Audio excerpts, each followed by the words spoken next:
Okay, Sudan. Let's talk about it. You've probably been seeing comments everywhere, and that's for good reason, because reports say that around 2,000 people have been killed in just 48 hours. And they say that these are executions. These are killings of unarmed men and women, which is a war crime under international law.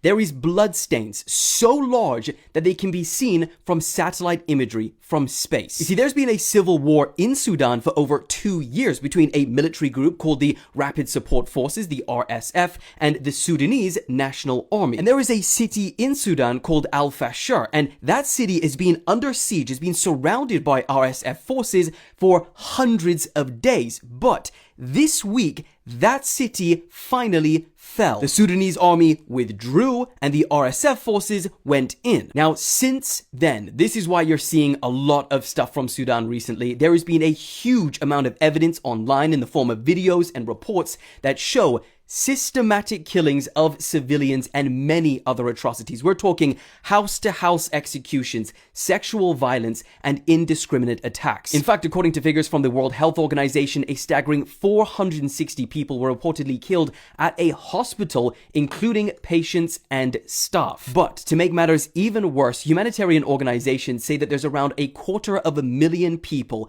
still stuck in the city trying to get out. Even before Al-Fashir fell, the UN and many other NGOs said that Sudan was facing the worst humanitarian crisis in the world and the world's largest displacement crisis. But now, that could be on a whole other level. Those civilians left, they face violence, disease, starvation, and little to no healthcare. Now, the RSF, they do claim that they are providing safe corridor for civilians to leave the area, but the UN and many other human rights organizations, they say otherwise. And here's the part that makes people especially worried when they're seeing this, because there is a precedent for this, and it is horrifying. Roughly 20 years ago, Arab militia known as the Janjaweed committed genocide against ethnic Africans. And here's the thing, the RSF, the ones that are now in control of Al-Fashir, that is a group that emerged from Janjaweed. So what happens now? No one knows, but the situation is bleak. So I'll keep you guys updated as the situation develops.